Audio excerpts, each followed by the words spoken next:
Hello, my spooky friends. Got a nice long one for you tonight.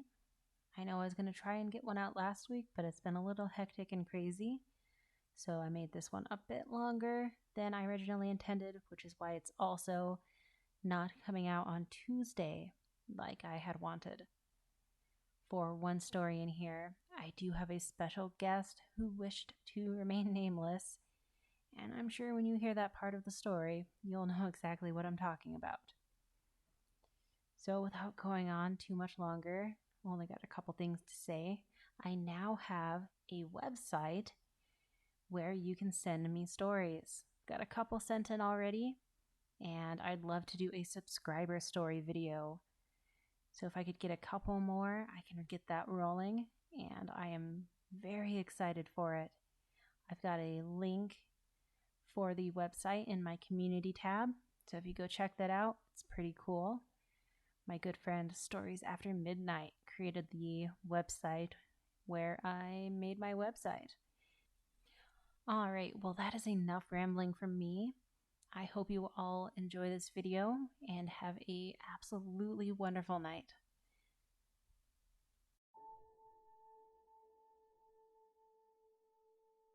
I used to enjoy visiting and exploring small towns. In the area I grew up in, there wasn't exactly much to do per se. At least, not anything of much interest to a fresh 16-year-old with the newfound freedom of a driver's license and nowhere to go. The surrounding area was predominantly taken up by large expanses of farmland, and the nearest city had nothing in the way of excitement, save for a multitude of bars varying from dive to slightly okay. I was itching to travel, but the finances of a kid with a paper route couldn't exactly afford much in the way of distance. As such, I had to do the best I could, and that would end up being little day trips to the various small towns that dotted the countryside.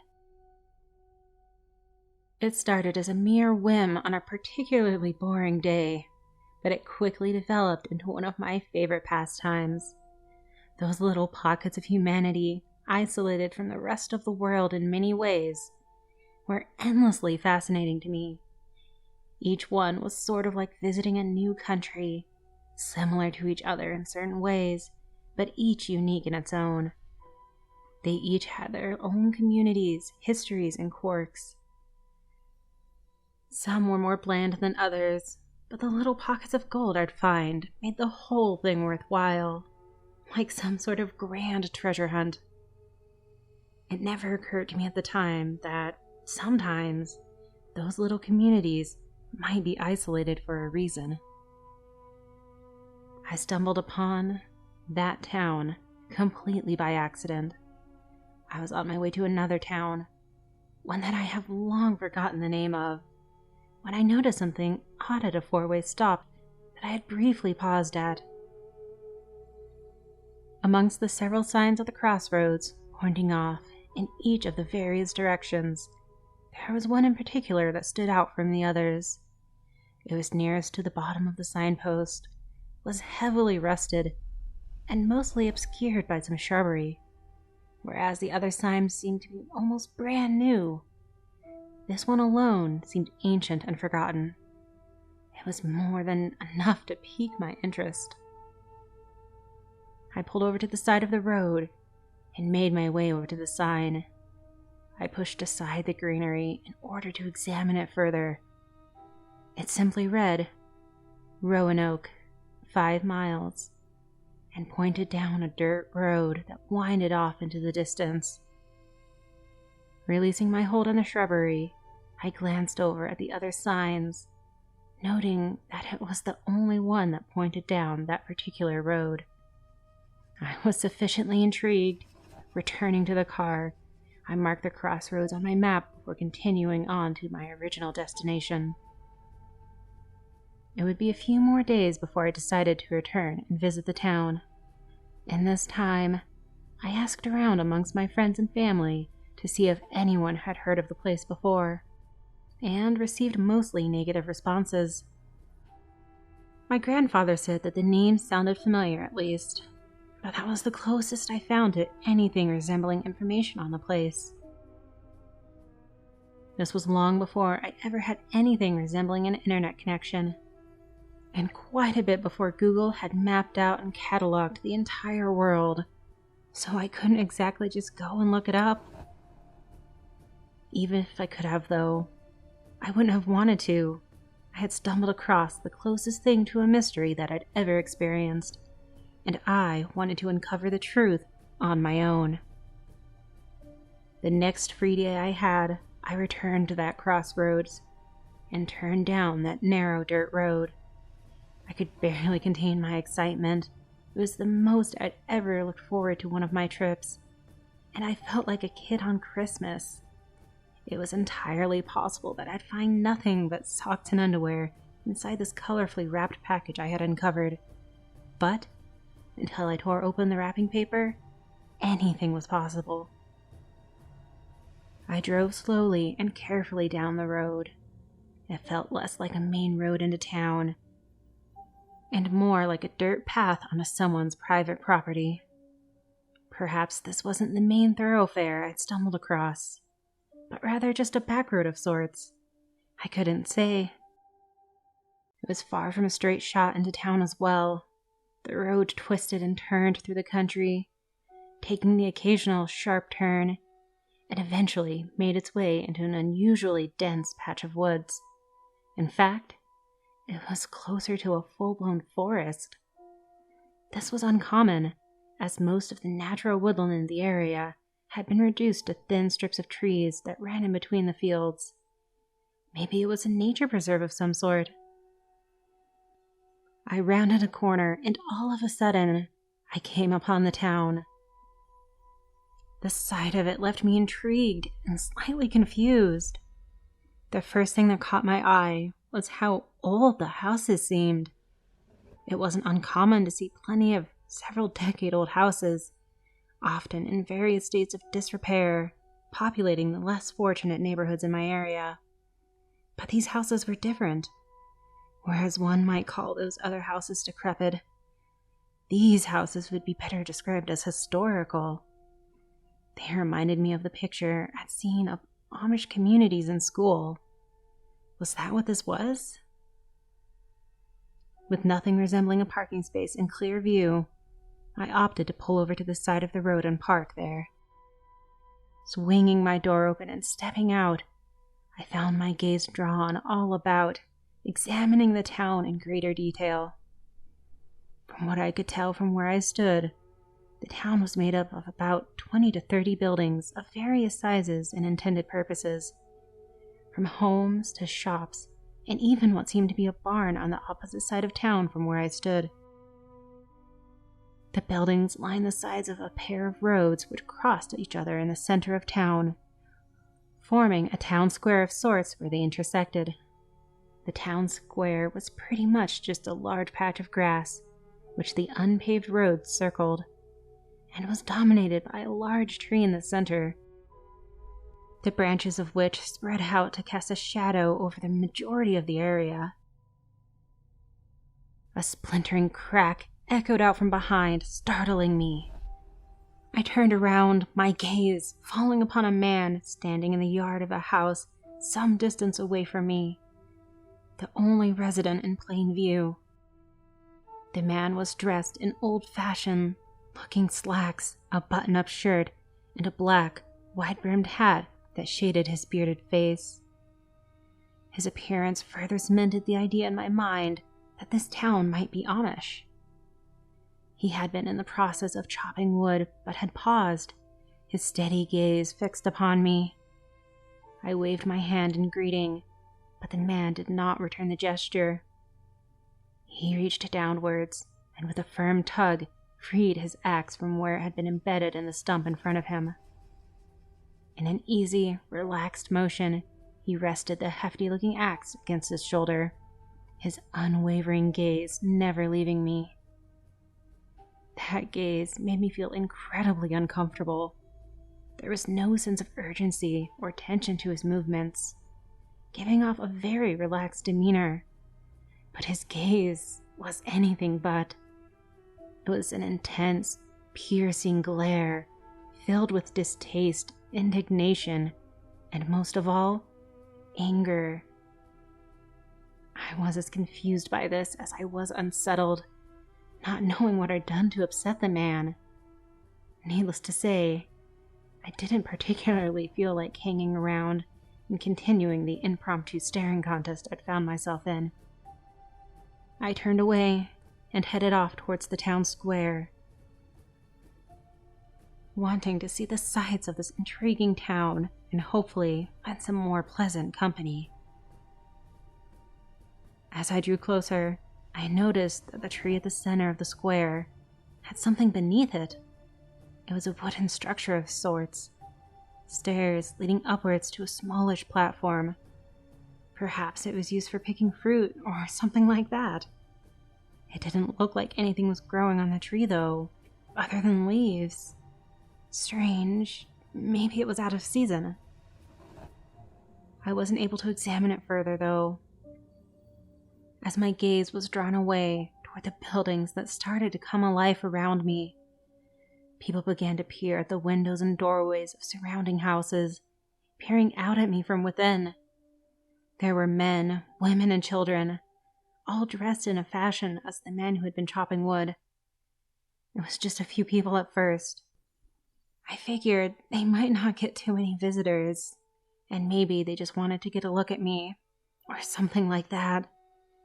But then it started to get a little strange.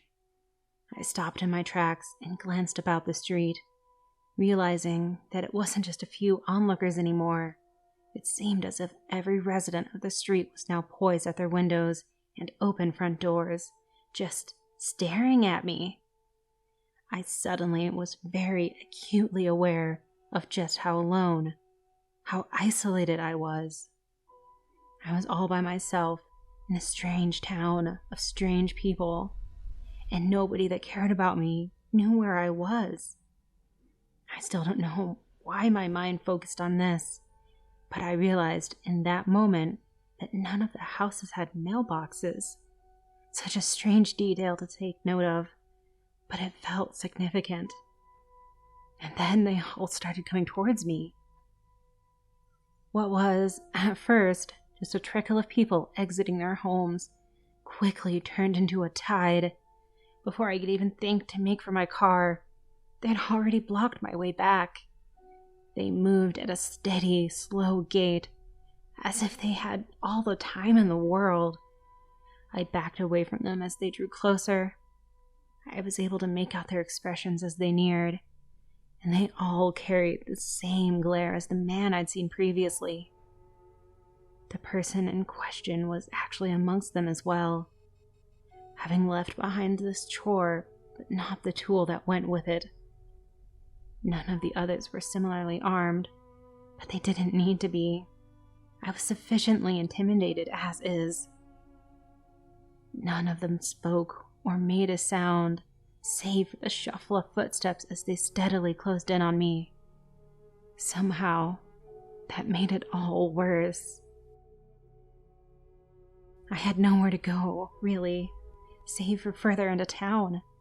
It didn't seem like the best idea, but it was preferable over confronting the still-growing mob. I found myself nervously jogging ahead of the crowd as I made my way into the square. I didn't break into a full-on run, worried that they might do the same.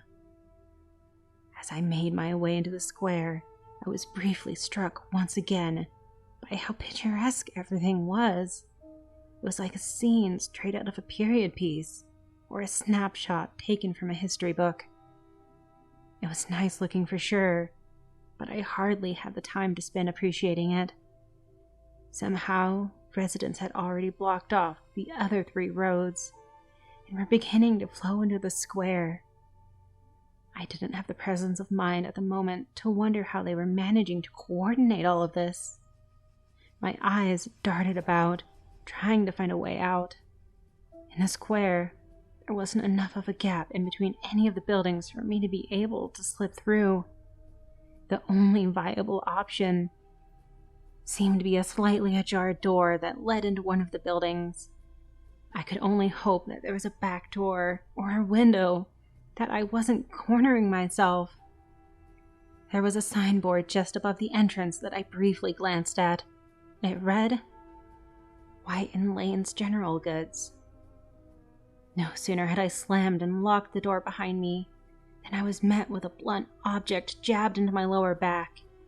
The cold chill of metal that I felt through my thin shirt left no doubt in my mind as to what that object was. I slowly raised my hands into the air, not daring to move a muscle other than that. Turn around, slowly. A gruff voice commanded me. Not exactly in any position to argue, I did just that. I was met by the clearly irritated visage of an old man. He was hunched over, slightly with age, dressed in a wool shirt yellowed with years of abuse, and a pair of dusty slacks held aloft by suspenders.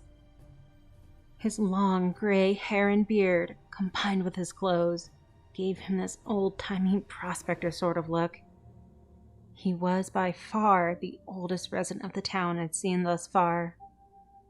In spite of his advanced age, his hands were steady as he held aloft an old, rusty double-barreled shotgun, the barrel of which having come to rest at the center of my chest. The thing looked so old, it seemed just as likely to explode as it was to fire, though I certainly didn't want either happening at this distance. "You've got no business being here, boy," the old man said, looking me up and down with a disapproving glare. "You're not welcome." He paused, a look of confusion passing over his face. "You shouldn't be here. Tell me, how and why did you find your way to this town?" I stammered. "I was just exploring. I saw the sign at the crossroads outside of town, and I was just curious. I didn't mean to trespass." "A sign, you say? The man paused, his eyes losing their steely focus for just a brief moment before they snapped right back at me. "I reckon it would be best if you followed those signs of yours right back to where you came. We don't take too kindly to outsiders." Of course, sir. It's just that..." I gestured vaguely in the direction of the mob outside, their silent gazes trained on us through the windows of the store. There was no movement, no effort made to get inside, just silent, angry glares. "Ah, yes," the old man chuckled. "Don't pay them any mind. They won't harm ya. Well, they won't now, anyway." The old man gave me a firm prod in the gut with a shotgun, his eyes not leaving my own. "Go on now. I'll be right behind you." I turned around, my hand falling hesitantly to my sides as I unlocked and pushed the store's front door open. I sent a brief glance to the old man behind me before I stepped out into the crowd. Every member of the town seemed to have congregated now, filling the town square in its entirety. The residents moved aside like the Red Sea to allow my passage, but their angry gazes never left me.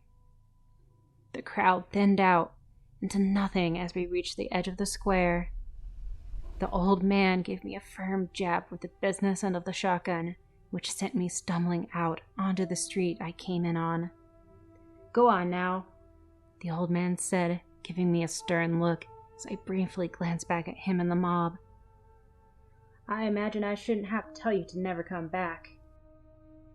I didn't need any more convincing, practically sprinting towards my car before he even finished speaking. I hopped into the vehicle and turned the keys in the ignition so hard I'm surprised they didn't snap. In spite of my panic, though, I was painstakingly careful as I got in the car and turned around. The last thing I wanted to do was accidentally take out a fence or something on my way out. I seriously doubted that would sit well with the locals. In the process of carefully executing a 3-point turn, my eyes fell upon something I hadn't seen before, something I hadn't noticed, hidden amongst the branches of the tree in the town square. When I saw it, I could barely manage to keep myself from slamming my foot down on the gas pedal in my haste to get out of there. It was a piece of old rope, tied into a noose and hanging just over that wooden structure beneath the tree. I watched it in my rearview mirror as the residents followed my car to the edge of town, still watching me with those intense glares. Somehow, even after I rounded the bend and the town passed out of sight, I could still feel their eyes drilling into me. It's been several years now since that day. For a long while, I couldn't speak to anyone of what happened that day. As you might guess, my enthusiasm for travel was largely curbed for a while. People close to me noticed, but they couldn't manage to get a straight answer out of me as to why. Time marches on, though, and the fear I felt that day faded, as all things do. At the urging of trusted friends, those that I felt comfortable telling the story, I revisited that crossroads out in the country, not to attempt to visit the town, but as a way to come to terms with what happened. I hate to say it, but the experience didn't resolve a thing. I went to the crossroads, sure. I even used the same map that I had that day to get there. However, when I came to the crossroads, the dirt road from all those years ago was nowhere to be seen. The other 3 roads were exactly the same, and the old signpost was still there. The old rusty sign was gone, though, and a pair of large trees that seemed far older than I was stood where the road had previously been.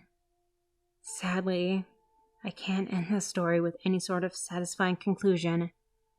Just more unanswered questions. Perhaps that's for the best. After all, sometimes things are better off just left alone.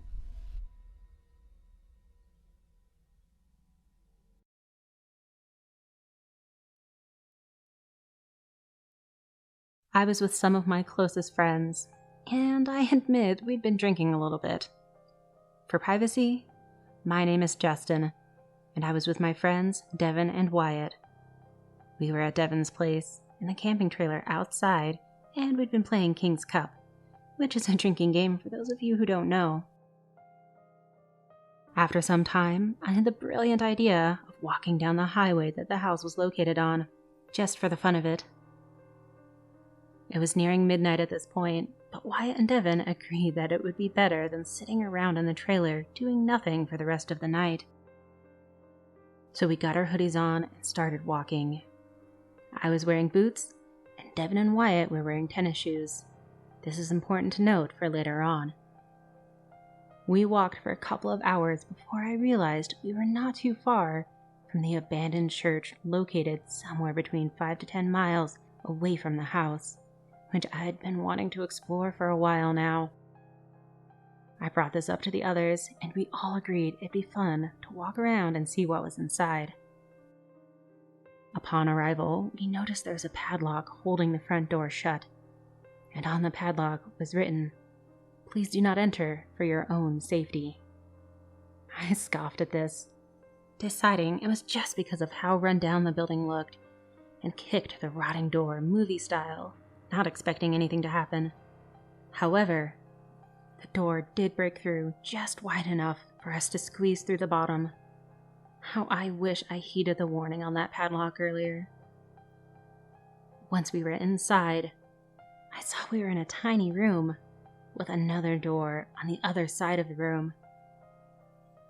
This one wasn't locked, but we still had to fight to get inside, as the door was old and hard to move. Inside the door was nothing of interest. Just a bunch of pigeon crap all over the floor, and very minimal furniture.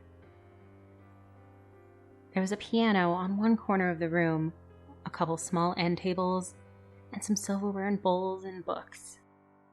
We walked around the room, hoping to find something interesting, when I noticed what looked like a trap door peeking out from under a carpet. Wyatt helped me move the carpet, and sure enough, there was a large door with a small handle. We opened the door to reveal a staircase leading down, and my first thought was, why was this hidden? We descended the staircase into darkness, and I couldn't help but feel chills run down my back when I noticed how well kept the staircase looked. When I glanced back up at Wyatt and Devin, who were right behind me, I noticed they had the same expression on their face. We continued down the staircase, however, which seemed to last way longer than any church basement staircase ever should, and wound up in a large room, which was nearly completely dark, save the moonlight shining through the window. I couldn't help but wonder where the window led, as unless there was a cliff behind the church that I'd never noticed before, then it should have been buried under many feet of dirt. We all began to walk to the center of the room when we all heard a noise. It sounded like someone shuffling around in another room. We all froze. Our first and only fear at first was that we'd get in trouble for breaking into private property. If only that was the worst that happened that night. As we all turned around to make our way up the stairs, a horrifying realization made its way to me. The staircase was gone. Where did it go? We'd only taken a couple steps away from it. It's not like we simply looked in the wrong spot. Suddenly, the shuffling noise from earlier sounded like it was making its way towards the door that led to the room we were in, and we all panicked and split up, all hiding in different places. I guess I should have explained the layout of the room. There were 2 doors upon exiting the staircase, one to the right of us, where the noise was coming from, one directly across where we'd come from. The room looked like it could have been from a museum, as it had some old, fancy-looking relics from the past. Everything from knight's armor to what looked like a stuffed saber-toothed tiger, to Civil War-type weapons, etc. In the center of the room was a large metal table, which had dark spots that looked like blood on it, with tools scattered all around. Wyatt had run and hid behind the table, which had a long skirt that went all the way to the floor. I had run and hid behind what appeared to be a display of ancient men attacking some sort of large animal. And Devin had climbed up a fake tree and was hiding in the leaves. No sooner did we all hide did a man enter the room, stumbling a bit and grunting.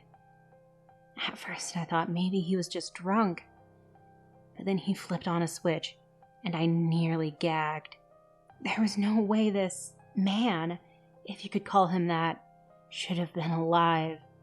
His body was completely rotten, and his left leg looked barely attached. He started stumbling towards the other door when Devin slightly shifted, causing the fake leaves to rustle. The thing froze and snapped his head towards the tree. He snarled and began to walk towards the tree when the other door flew open and a younger man walked in, looking pissed off. "How the hell did you get out?" The young man shouted before pulling some sort of device and shooting the decaying body, which fell to the floor with a thunk.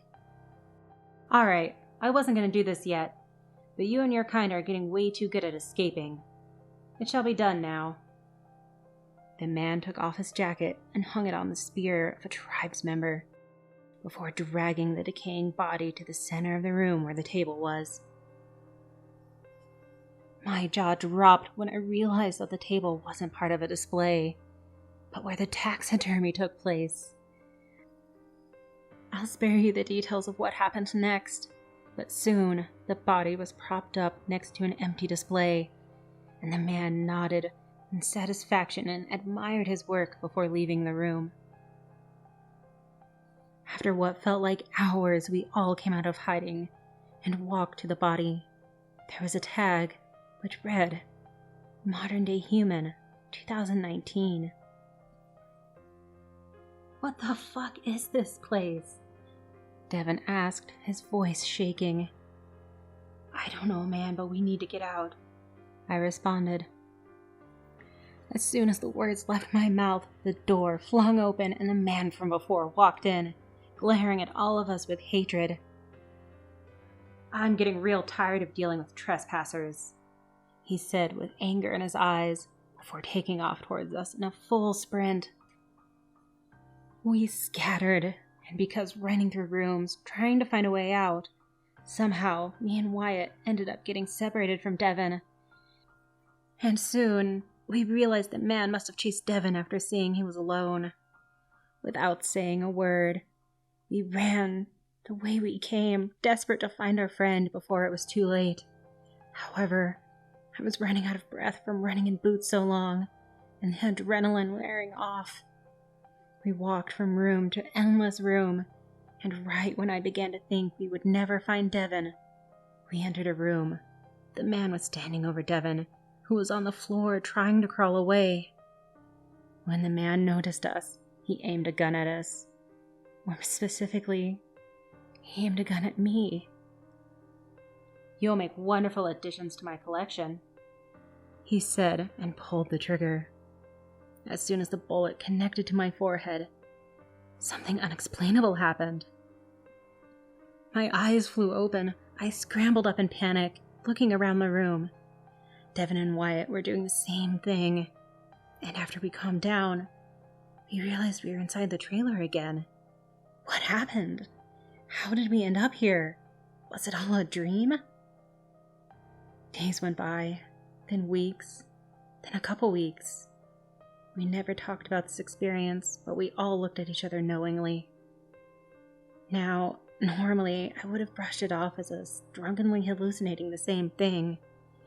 But yesterday, as I was walking through the grocery store with a girl I had begun talking to, when I made eye contact with someone, I froze, my breath caught in my throat, and an overwhelming sense of fear made its way into me. I was looking into the eyes of the same man from that strange place. I know it. And judging by the look of anger and malice he was giving me, he knew it too.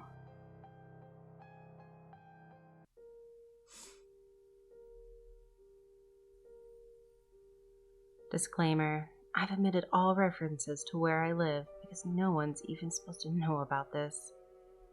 The government has been quite clear about what happens if we share our story. I hope there's no way they can trace my identity through Reddit. I've been living in my basement for the past 5 weeks. My dad lives with me too. I went I guess, to a local community college, staying at home to save rent. My mom disappeared at about the same time we both were trapped inside our house. I guess I should make a correction. I don't technically live in my basement. My dad and I go upstairs every once in a while to restock on food from our big walk-in pantry. For the most part, though, we have everything we need down here. A twin-size bed for me, a sleeping bag for my dad. He insisted I take the bed. A fully stocked fridge and freezer, piles of canned goods, a lifetime supply of batteries, a generator. Basically everything you'd need for the apocalypse, which has more or less happened. See, when I came home one night from class, I don't remember when it was exactly, I heard this weird noise outside. Where we live, coyotes aren't too uncommon, so I figured that must be it. After all, it did kind of sound like one. The noise was part whine, part growl. I almost forgot about it, to be honest. Those sort of things didn't faze me anymore. Also, I was playing video games, and I didn't want to be interrupted. It only caught my attention when it started to growl.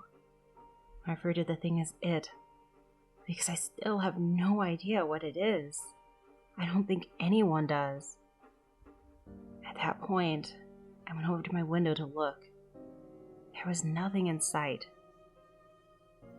I figured it was on a different side of the house, so I went through a couple different rooms and looked out the windows. Nothing. It was getting dark, so I knew I might have missed it. I could still hear the noise intermittently.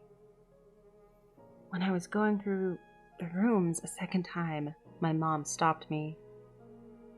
"What's wrong?" she asked. "Lose something?" "No, do you hear that growling? It's really getting on my nerves. Can't focus." She rolled her eyes. I had tried to explain in the past how most video games actually require focus. Like most moms, she didn't understand how that could be possible. She probably thought it was like watching a TV show or something. My mom and I stood still. After a few seconds, the growls resumed. "Yeah, I do hear that," she said. "Probably just a coyote." "Mom, coyotes don't sound like that," I said. It gurgled in response, a noise I hadn't heard before and never hoped to hear again. Imagine someone gurgling mouthwash, except they're also choking at the same time. That's as close as I can describe the sound. She frowned, more annoyed than worried. "We should call the police, I guess." At the time, it seemed like a good idea, and to be honest, I don't think there was much else to do. At some point, one of us would have to go outside. My dad worked from home, but my mom went shopping most days, and I, of course, had classes. It doesn't matter now. She called, and they showed up pretty fast. Most of the time, it took half an hour or longer for them to respond to non-emergencies. Part of that was probably because our town is small, and the PD is predictably understaffed. Well, I guess they weren't for the most part, but there were times that they could just use more people. Like that night. They arrived 10 minutes after the call. One of them knocked on the door, and my mom went to answer. I had gone back up to my room, so I only heard pieces of the conversation. My focus had returned to video games. The door closed, and I guessed that my mom had gone outside for some reason. I dropped my controller when I heard her screaming outside. I'd been playing Call of Duty. My character got lit up on screen. My focus, however, had shifted entirely to the noises outside. What sounded like a roar echoed down the street, followed by more screams and a gunshot. I'd never understood how people could freeze up in emergencies. There'd been a man the past year that had watched slack-jawed as someone else had gotten mauled by a bear. No one blamed him for his inaction, of course, and I didn't either. You can't exactly fight a bear without a gun. I just couldn't imagine being in that kind of shock. I understand now. As I listened to the last couple screams, I finally found the ability to move.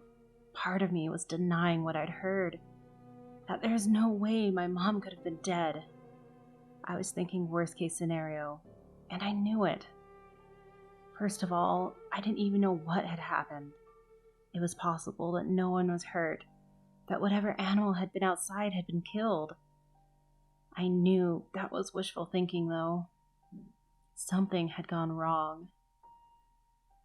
I'm still not sure what happened. All I know is that I went downstairs to look out our living room window.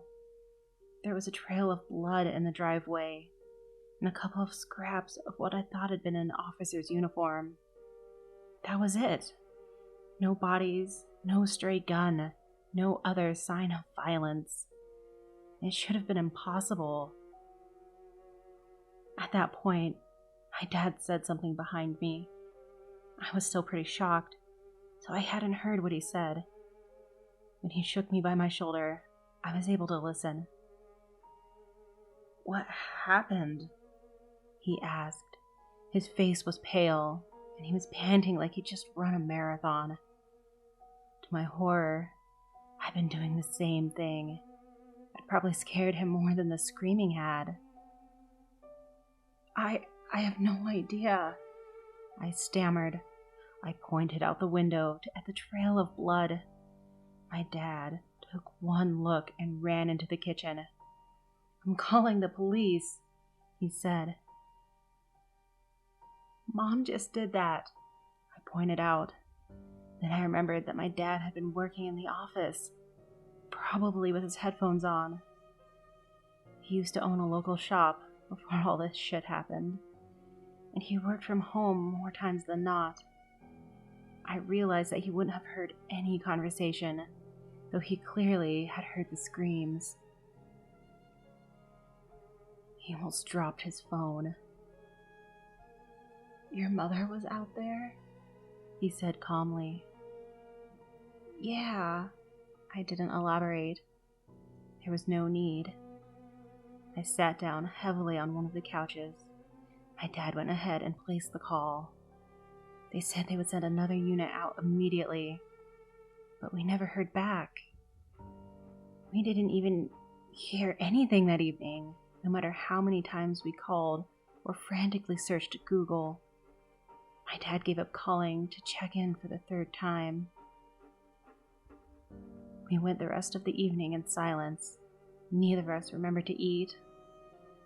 I never had much of an appetite anyways. We didn't speak much about what happened. I brought up the fact that my mom could be hurt or dead, though I didn't say that explicitly.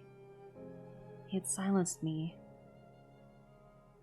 He knew that it wasn't good to talk about, not until he knew more details. I didn't get much sleep that night.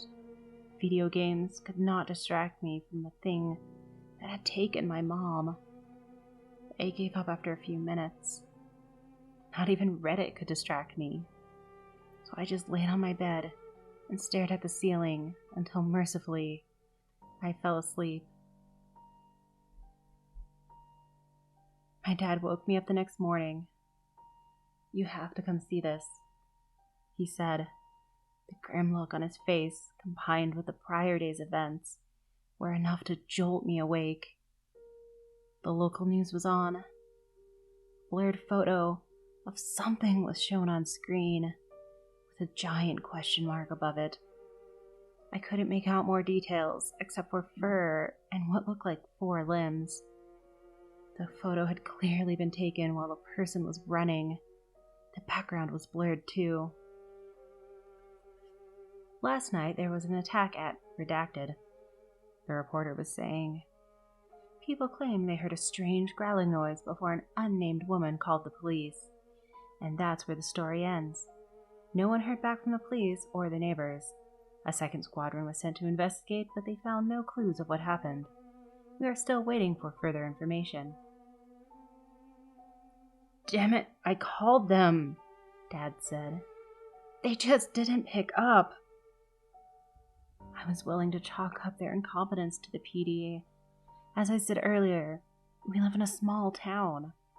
To be fair, I had no idea that they were lying. The day crawled along. I tried to get some work done. I had a couple days off from school. But I couldn't focus. Every other minute took me back to the bloody driveway and the mystery of what happened. I wanted to think my mom was okay. My dad felt the same, although he locked himself in his office for 10 hours. My first thought was that he wanted to avoid talking to me because he didn't know what to say. Much later, I had realized that he was giving me much needed space. I had to digest the uncertainty and fear on my own before I'd even come close to talking with him. Much of that day was spent staring at the wall. I'm usually productive, but I guess no one would be in my circumstances. It didn't matter anyways. School dropped off my radar pretty fast. More news trickled in that evening. My dad and I were eating a mostly silent dinner of soup. We'd spoken a little, but there wasn't much to be said. We were both in a sort of denial, convinced that my mom would come back at some point. Or at least that we'd find her. It may have been for the best that it was left an unknown, knowing what that monster has done since. The same news guy was on, though he looked a little more frazzled than he had earlier. His hair was a mess, and there were pronounced rings under his eyes. We have had reports of 10 different police officers that have gone missing, he said. There was more, but that first sentence was all I'd remember. I hadn't even known there were 10 people in the entire PD. And that many had gone missing? We were in deep shit. Worse, there were video clips, obviously taken from people's smartphones, of people in black suits surrounding the area. The government made a statement later saying there was federal intervention going on in our town, and that everyone was advised to keep their distance. Pretty cheesy, I know, except it wasn't funny then. It still isn't, really. No one knew what was going on. The feds could have been the men in black or something. I can't rule anything out. It didn't take them long to lock the place down. No one was to enter or leave the neighborhood. Other residents were advised to temporarily leave town because there was a shit ton of government traffic in the area. 2 nights after the feds arrived, my dad questioned their motives. You think they're really the government? He asked over breakfast. I think it's a load of shit. They just don't want to admit their mistake. It's a cover-up, probably. My dad didn't usually buy into conspiracy theories. That gives you an idea of how serious the whole thing had become. Worse, I even believed him. Surely the government order, which was later enforced by martial law, couldn't be real. What would they do if someone tried to leave? Arrest them? I wish that had been the case. We learned the next morning that a family had tried to escape. The feds, if that's who they really were, tried to stop them, but they went on ahead, and then they disappeared. No one saw them again. Other family members were baffled. Friends couldn't get in touch with them. Even their car had mysteriously vanished, despite being sighted just 5 minutes from a gas station. I knew what had happened, though. The monster had found them, just as it had found my mom, and as it would find many others. Right now, it's been 5.5 weeks since the monster arrived. I started this entry a couple days ago, but I didn't have the guts to post it. I still haven't, I guess, because of the possible repercussions. The government wants to keep a lid on this thing as much as possible. No one cares about small towns, even if 12 people go missing. The general public will buy into anything the news outlets say. And at this point, I think those outlets are told what to say. The news stopped covering the incident almost as soon as the feds arrived, and no one's questioned it since. And it's not just the media. Anyone who shares online about it has their post deleted. Most of the time, people tweet out updates or try to post videos of the monster. It gets taken down in seconds. I tried myself, since I got a picture of the thing the other day. My image was no clearer than anyone's. It showed a big, furry, 4-legged thing, and it was deleted almost instantly. When I tried again, I found myself locked out of my account. I have no idea how deep this cover-up runs. And my dad was right. I'm sure of it. Whatever's happened here, the government doesn't want people to know about it. We're still in contact with family and friends, at least the ones who are out of state. They have no more luck than we do. They, of course, believe our story, seeing as they can't get flights to any airport nearby, and that we can't physically leave.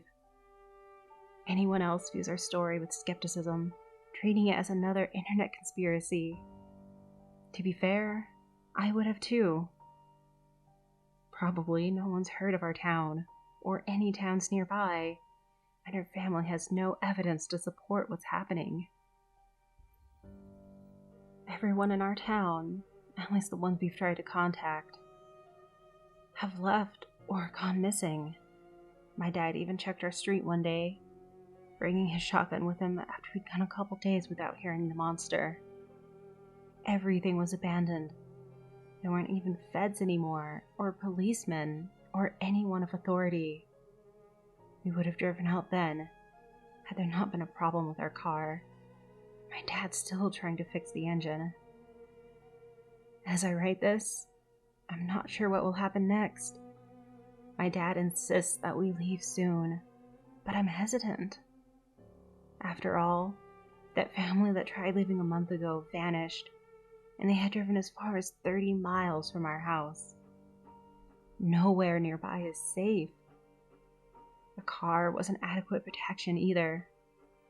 Still, we can't stay here forever. We only have so much food, though the neighbors also left some.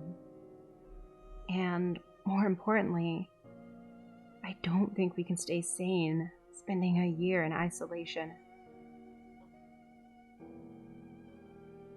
The growling today was worse than usual. It's not uncommon for the monster to stop by. For some reason, it does so semi-daily, yet it never gets close to our house. The monster is only ever visible from a distance, and even then, its presence is uncertain. Without the growling, we'd have tried leaving by now, so I guess the noise is a good thing. It usually stays for a few minutes, then leaves for the day. Once, it was gone for a week.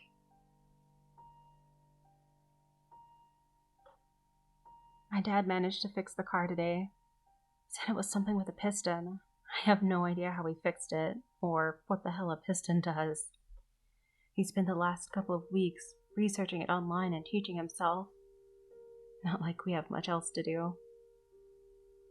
After we got over the shock of everything, I pretty much isolated myself, playing video games and browsing Reddit. My dad and I aren't that close. We did used to do things outside, biking, hiking, fishing, and that's not an option anymore. So without that, there's not much to do except sit around.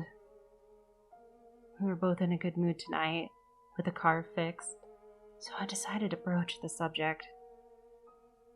Do you think we can leave now? I asked. I don't know. My dad hesitated. I guess we should try. He didn't need to say more. Spending a month in isolation leads to a lot of unspoken communication. I knew what he was thinking. We were perfectly safe for now. The creature had never entered anyone's home. It always preyed on those who went outside. And we still had enough food for half a year. Our generator had died, but we have solar panels outside that at least leave us with some electricity. All things considered, we were in a decent place. It's probably a good idea to wait. We still hear the monster most days. And another month of this should be bearable enough.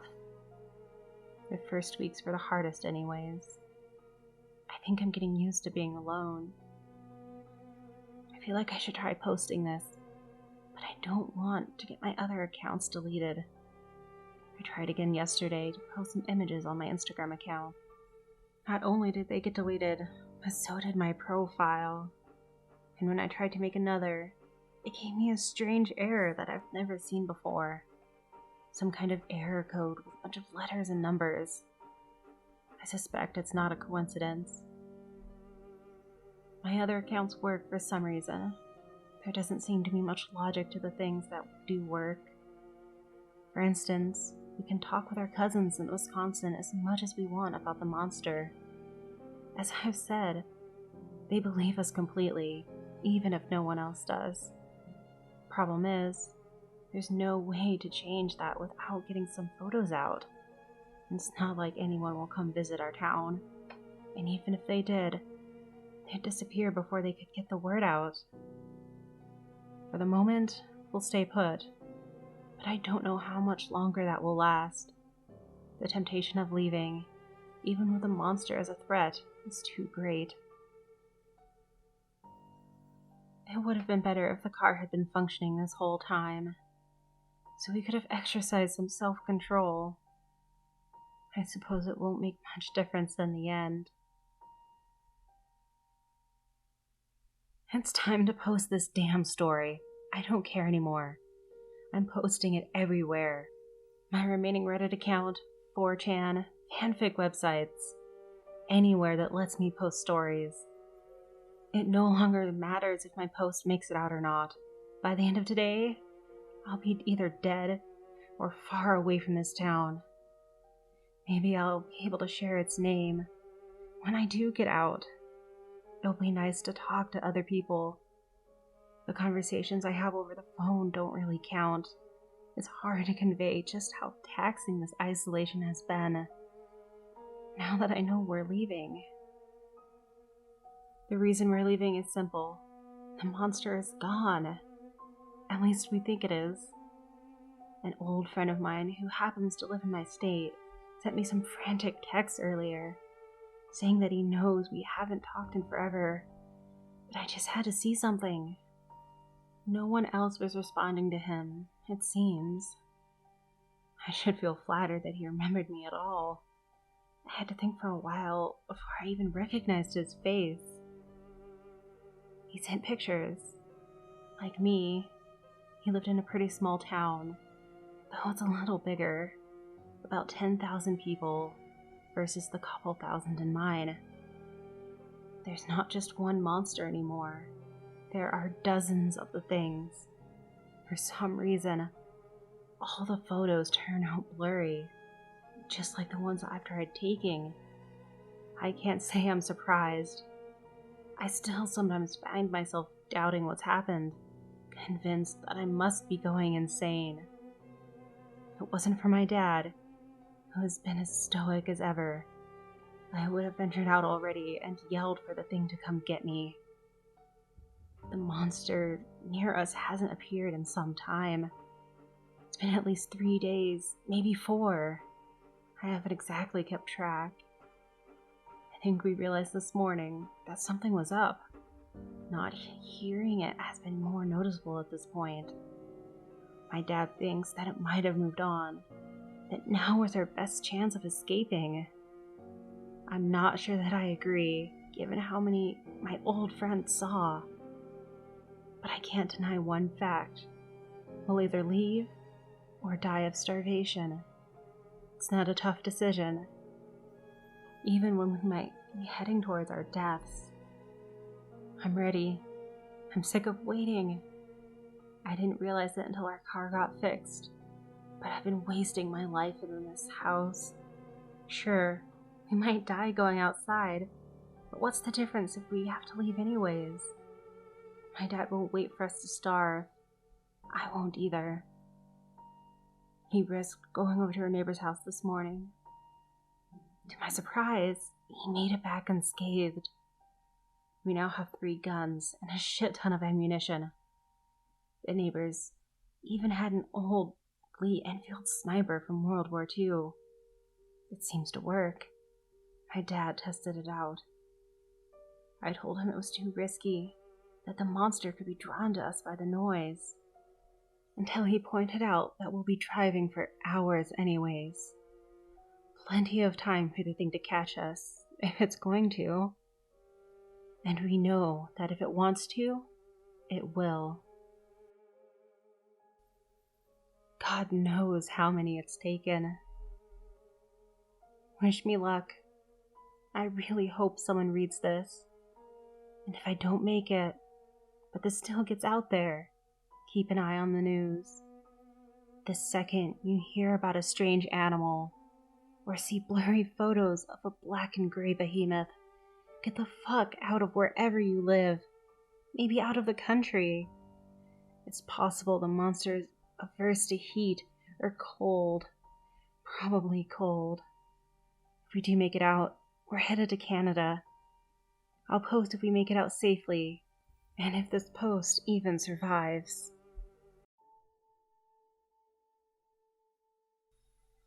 So I'll start this off by saying that I love camping.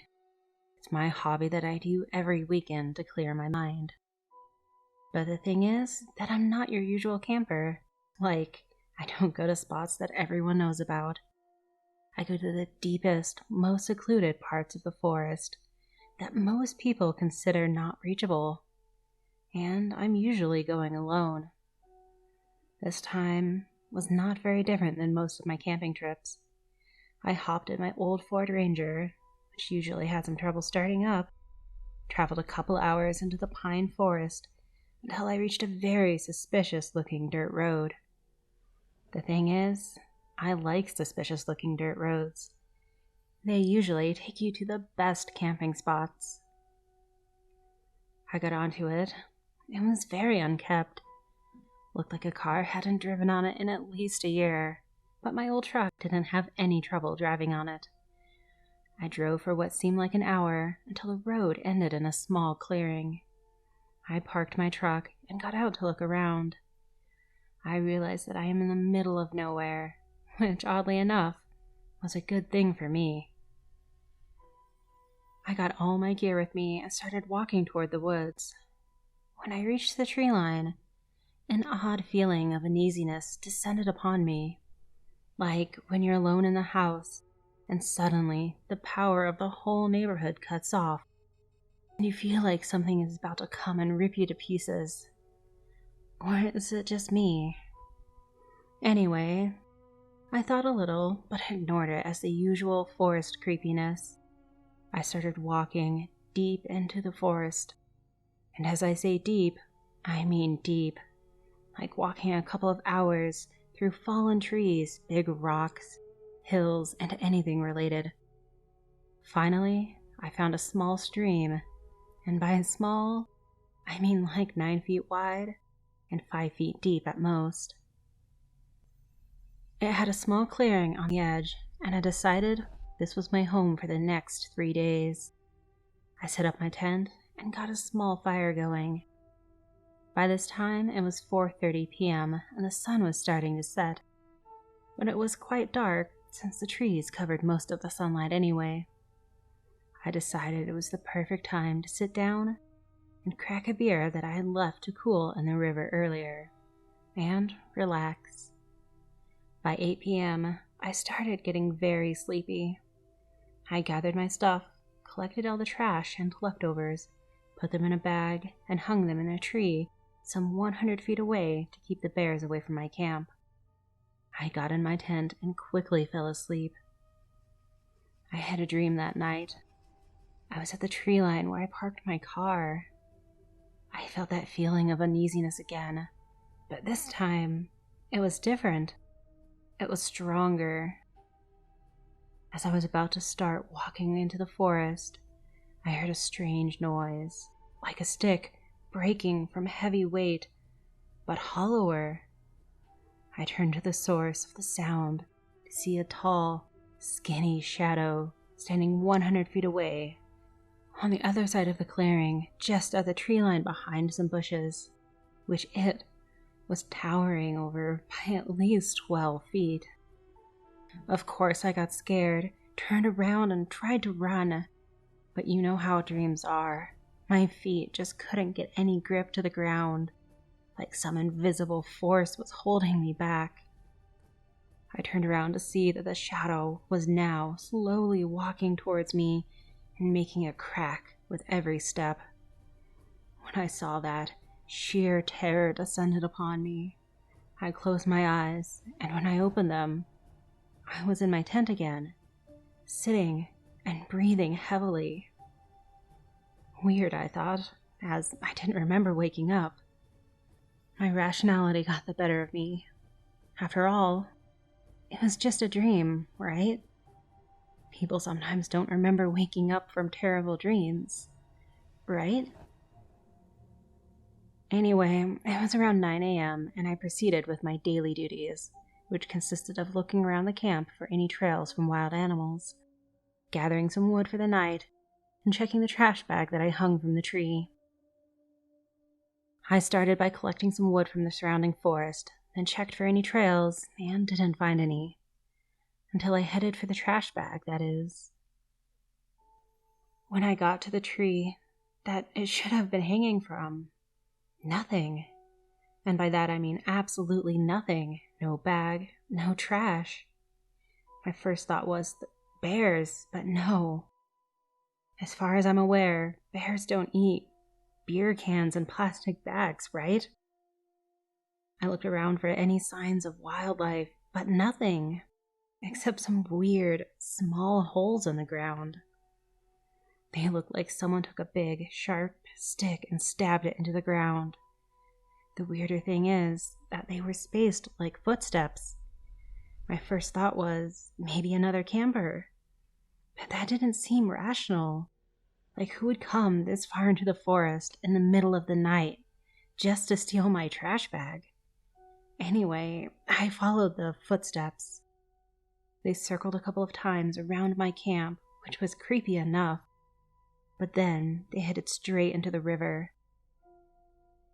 These footsteps, if you could call them that, didn't resemble trails of any animal that I know of.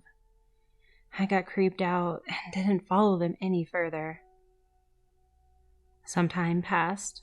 It was now around 2 p.m., and I decided that a short swim in the cold stream wasn't a bad idea, and I smelled like sweat anyway. I got my bathing suit on and headed straight to the river.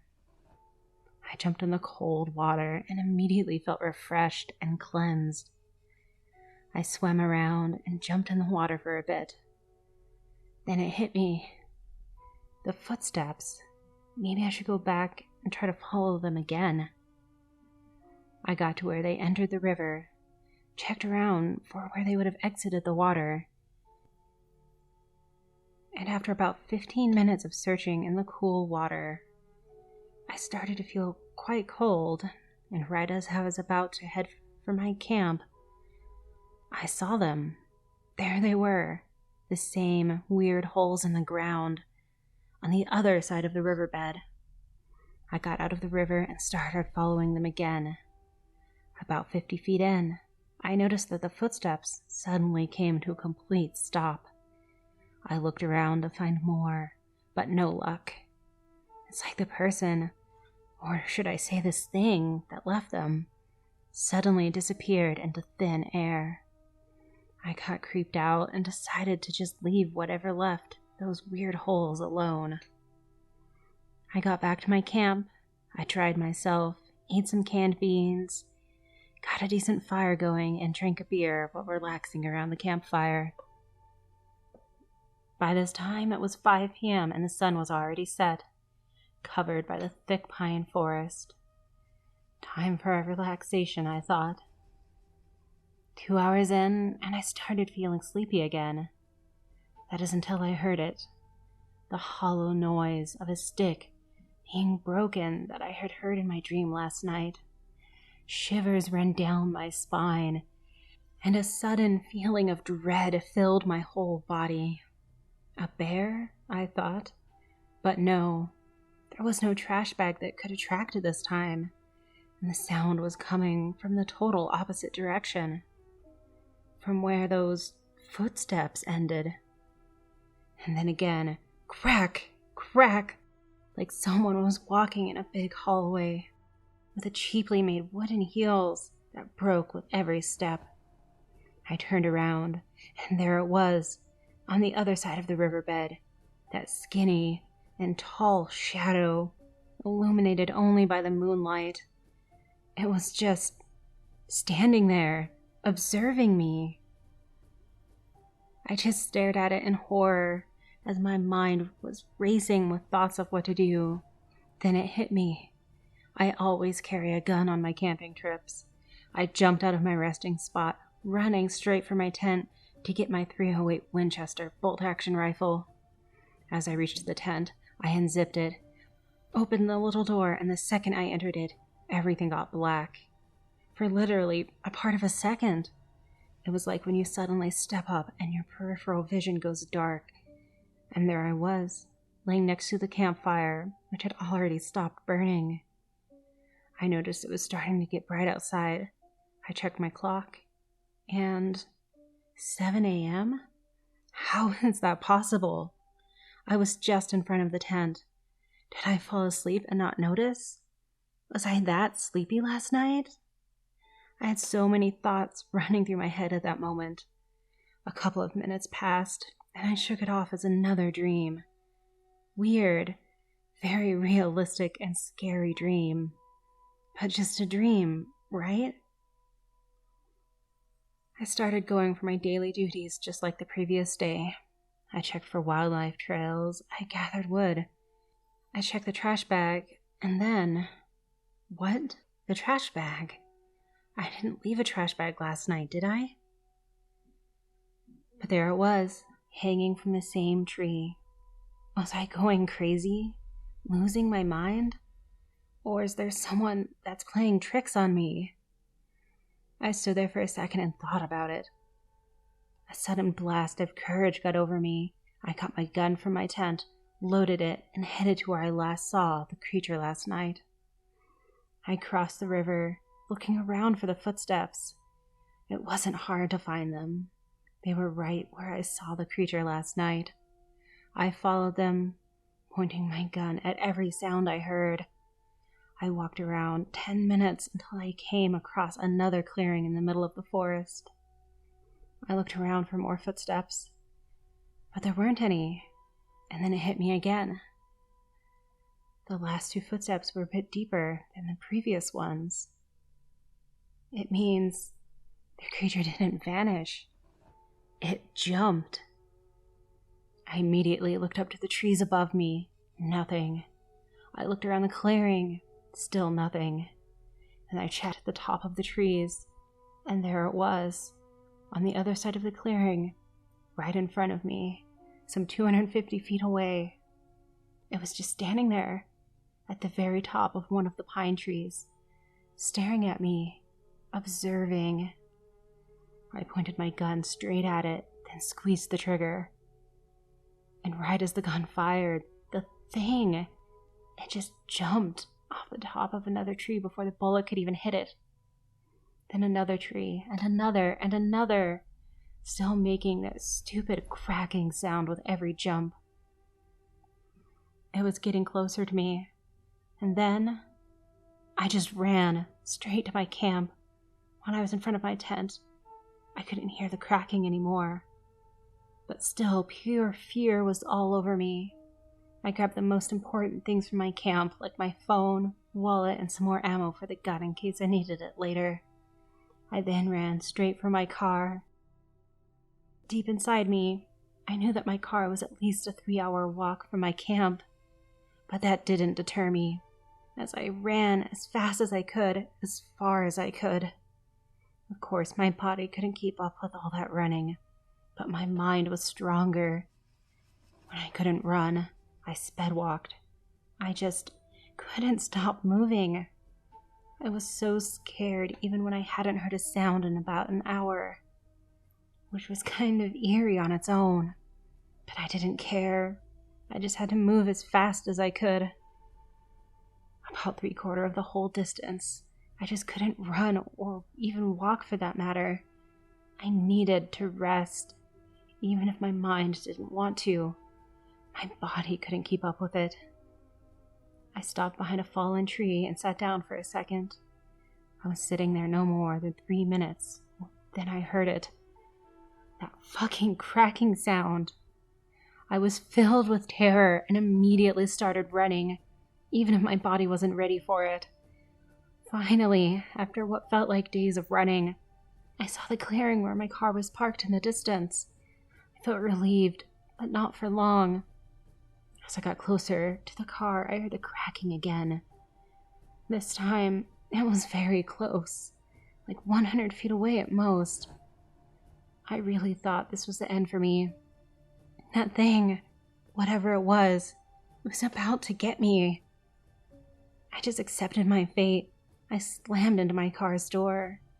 I was so buried in thoughts that I didn't even realize I was in front of my car. Immediately, I locked my car and entered it. I tried to breathe for literally a second, but immediately got shoved back to reality. That thing was still cracking its way towards me. I put my key into the ignition, turned them, and nothing. Not even a click. Battery. It used to disconnect very easily on bumpy roads. That meant I had to get out of here, open the hood, and connect the battery. After a minute, I had barely gathered the courage, but I pulled the knob, got out, opened the hood, fidgeted around with the battery, and finally got it connected. I ran straight back to the car, locked the doors, and tried to start it again. I turned the key. This time the starter rotated, but the car didn't start. I tried again, and still the same. Just when I was about to lose hope, I turned the key a third time, and bam! The stupid old truck started right up. I peeled out of there, all the hours back to my house, while still hearing that stupid cracking noise echoing through my mind, never to be forgotten. Since then, I haven't gone that far into the woods, and certainly didn't go camping alone. Was that thing trying to make me go mad by moving the trash, appearing right in front of me, and make it seem like I dreamt it, so it can take me easily? Those are some questions that will probably never get an answer. No one believes me.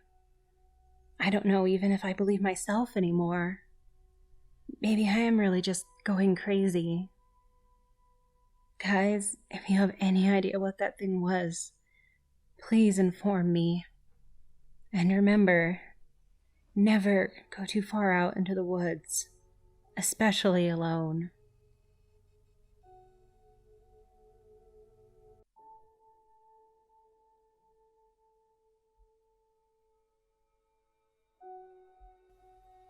When one lives in the middle of nowhere, one often looks for fun in the strangest of places.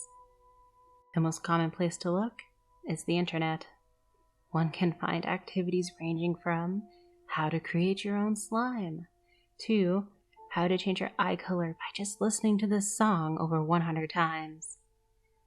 Odds are you will definitely find something that will catch your attention. A year ago, my friends and I went looking on the internet for something that would get our adrenaline pumping. Believe me when I say, we found it. I lived in a small town in the Midwest. It was a quiet little town where everybody knew everybody. My parents were both away on a business trip for about 3 days, and, being a responsible 16-year-old, they decided that I was capable of taking care of myself while they were away. I decided to invite my 3 best friends over to chill with me that night because I was bored and had nothing to do. When Michael, Kevin, and Tommy showed up, we had to find something to keep us occupied. "Let's chill and watch some Netflix," Kevin suggested as he immediately sat on my couch and started to log into his account. "Yeah, 'cause I haven't been doing that all day," I responded with a hint of sarcasm. "How about we make some food and see who can make the best quesadillas?" Michael volunteered. Even though I loved the idea of sinking my teeth into a nice, warm, cheesy quesadilla, I had to tell them that the only food that was left for me were some dino nuggets and a 90-count pack of pizza rolls. It was then that Tommy gave the suggestion that sent the whole night into a downward spiral. "How about we look online for a game to play?" he suggested, and the rest of us looked at each other and gave the sure why not shoulder shrug. The 4 of us pulled out our phones, went on Google, and we all looked for interesting games to play. We searched for about 10 minutes and nothing caught our attention. That's when Tommy spoke. "Hey, I think I might have found one," he said with much excitement. We all went over to him and looked at what he found. The game was called One Man Hide and Seek. The object of the game was to summon a spirit into a doll and play hide and seek with it while it tried to find you. In order for the ritual to work, the doll had to have all its stuffing removed and have the insides replaced with rice and a small amount of DNA from each player. When the doll had been filled with rice and the DNA, it was then supposed to be sewn back up with crimson thread. Out of the 4 of us, Tommy was the only one who believed in the supernatural. But since no one else found anything, we decided to play this one for however short it would last. We searched the house for the requirements, and once we had them all, we met back up in the living room. The first rule was to take the doll, cut it open, and remove all the stuffing. The only doll that I had in my house was a little Elmo doll that I had since I was 4. The 4 of us looked around to see who would be the first one to cut open the doll, and after about 5 minutes of no one stepping up, I grabbed the doll, set it on the table, and began to cut it open. The moment the knife sunk into the fabric of Elmo, it felt like the air around us changed. It was like someone had opened up the refrigerator door on a hot summer's day. I finished cutting open Elmo, and we proceeded to take out all the stuffing. I always wondered how much stuffing was in one of these things, and boy, it was a lot. It was never ending. It seemed like we were taking forever on this stupid doll. Once all the stuffing was removed, we filled it back up with rice, used our fingernails as the required DNA, and sewed it back up with the crimson thread. We did our best with the sewing part, which surprisingly didn't go too bad, and waited until 3 a.m. to continue the game. When 3 a.m. arrived, we went to the bathtub. We had to fill it with water and set the Elmo doll in the tub. We had to give the doll a name, so we decided to keep the name Elmo. While Elmo was lying in the tub, we said in unison, "Michael, Kevin, Tommy, and Connor are the first it." We then turned off the lights in the house, and we each had to find a hiding spot. Once we were all hidden, we counted to 10 and returned to the bathtub. We looked at the doll and said, "We have found you, Elmo." I then took the knife, stabbed the doll 3 times, and we said, "You are the next it, Elmo." We took Elmo out of the tub, placed him on the counter, left the knife with him, and ran back to our spots. The game had begun. 5 minutes passed, and nothing happened. I started to feel like this was a waste of time, until I heard a scream coming from Michael. I called out to him, but there was no reply. I shot up and ran to him, thinking he could have hurt himself, but he wasn't in his spot. I started to panic, and then, boo! The 3 of them jumped out and scared me. Me, being known as the fearless leader of the group, screamed like a girl and fell on my ass. They all pointed and laughed, and after a few seconds, I was back on my feet laughing with them. "Come on," I said. "Let's go get that stupid doll and do something else." We walked back into the bathroom, fully expecting the doll to be on the counter, except it wasn't. Elmo was on the floor with a knife laying in his hand. None of us thought that the game worked, because the most rational explanation would be that Elmo just fell off the counter and the knife landed perfectly in his hand. I picked him up and set him back on the counter. The moment I did that, the TV in the living room switched on to straight static. It made us all jump. I looked back at Elmo, and something changed in him. His eyes seemed like they were actually watching me, and his smile had more of a sinister look to it. We all walked back to the living room and tried to turn off the TV. We unplugged it and everything, but it wouldn't turn off. We were discussing what to do next when we heard a sound that made a cold shiver crawl up our spines.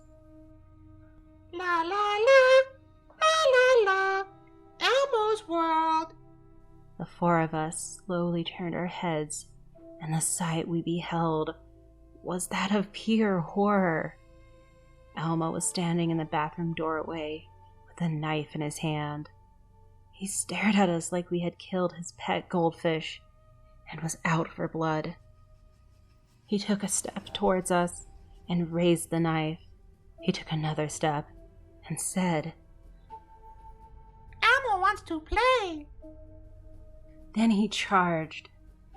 Elmo was already creepy enough, but when you give him a knife and the ability to run, creepy isn't the right word to describe it anymore. We all ran in separate directions and let the possessed doll decide which one to chase. Based on the scream, it went after Kevin first. Kevin ran into the kitchen and tried to find something, anything that he could use to protect himself. But Elmo was already there. The red-furred monster jumped up on the counter, grabbed Kevin by the shirt, and pulled Kevin next to his face. Elmo just stared at him. In a flash, Elmo brought up the knife and slashed Kevin across the face. Kevin backed away and ran, his hand clutching his face. Elmo brought the knife up to his mouth, and to my horror, he licked the blood from the knife. A slimy, elongated tongue extended from his unhinged mouth and went up and down the blade. We don't know how, but the sight of that drew the four of us back into the living room. Elmo jerked his head to look at us, and he lunged. He landed on top of Kevin and brought the knife down in his chest. Kevin screamed out in pain as the doll repeatedly brought the knife down again and again. Blood soaked the knife, and the carpet began to turn dark in color. Elmo stood up and once again turned to look at us. He stared at Tommy and started to laugh that creepy Elmo laugh. Play with Elmo, It said to him. You wanted to play a game? Elmo has a game we can play. Tommy turned to run, but there was a chair in the way. He fell over it and landed face first onto the wood floor. Elmo pounced on his back and pulled Tommy's head up. He looked at us, and with that horrific tongue, licked Tommy's cheek and neck.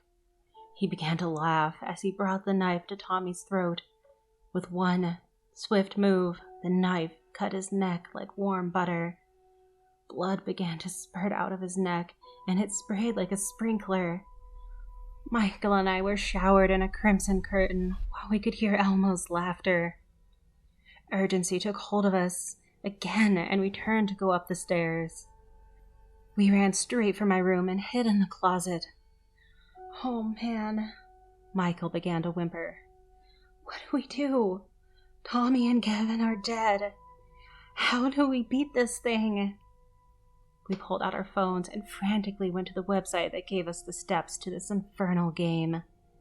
We scrolled down to the bottom of the page, where the information to our salvation was written. In order to beat the game, you must fill your mouth with salt water, spit it on the doll, and say, "I win," 3 times.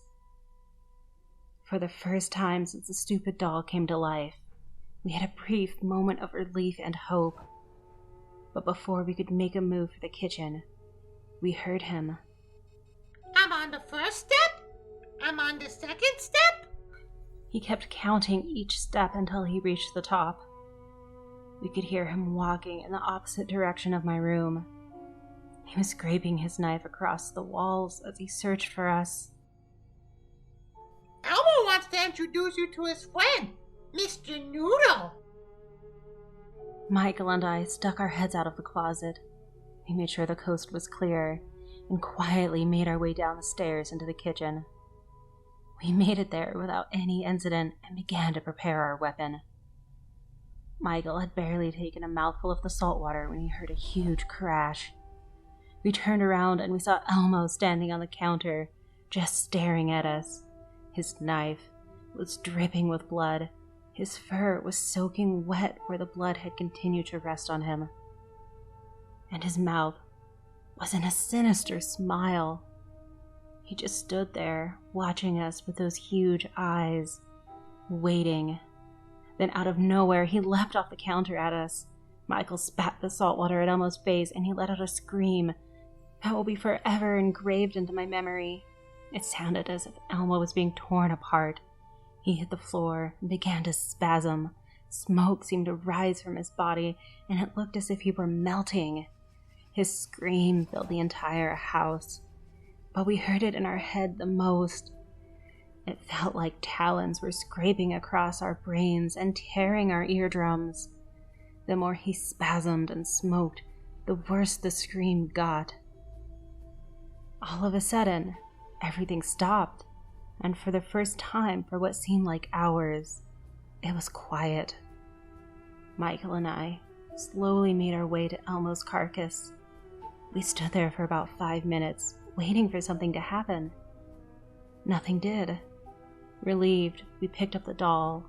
We examined Elmo and found the place where the salt water hit. Half his face was melted off, and his right eye hanging by a few strings.